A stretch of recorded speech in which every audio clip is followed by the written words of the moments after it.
Check the description before proceeding with the video. Focus your undivided attention on highlighted side of the board, and in particular on the cavalry equilibrium, because that's what you should be doing in the real games as well. Without further ado, let's examine 3 main plans of action for the various player skill levels, numbered and colored respectively on the still. Number 1 corresponds to the archer group, split flanking maneuver, covered by cavalry.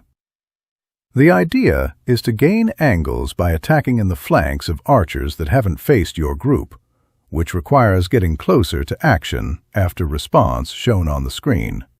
Number 2 is pushing with your whole coordinated army to zone out opponent to let your archers open up on the cavalry with halt valleys, since opponent doesn't have equal infantry and cavalry numbers to stop an attempt. In case of retreat with the whole army, shoot his infantry and archers' backs.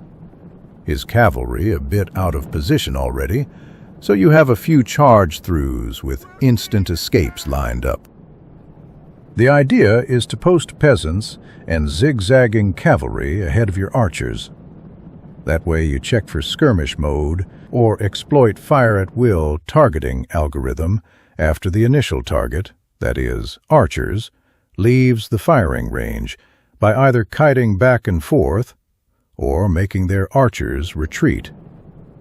Pay attention that Slayer outplayed opponent even before that play by heavily debuffing opponent archers via forcing infantry to enter their ranks. Furthermore, that the best time to enact Plan 2 and use your archers to target opponent cavalry. As you just witnessed, after indirectly neutralizing opponent archers, Slayer threatened charge through to lure out opponent cavalry in his archer's range. Then his opponent gets lucky and strafe-step dodges wedge swarm that could break those levy pikes with minimal losses on contact. You can see that swarm is split in 2 groups to maximize charge-through wedge precipice damage and morale by proximity.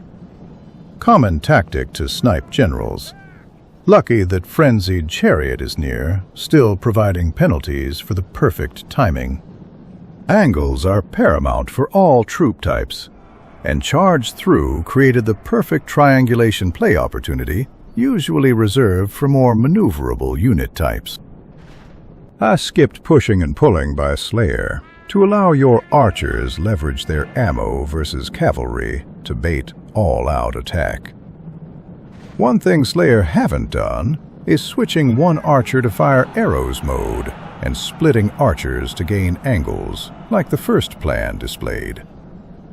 But note how he pulls away infantry from 40-meter range to disable charge through of the few units from the incoming wedge swarm, and after bracing, commands his unit to attack to gain temporary morale.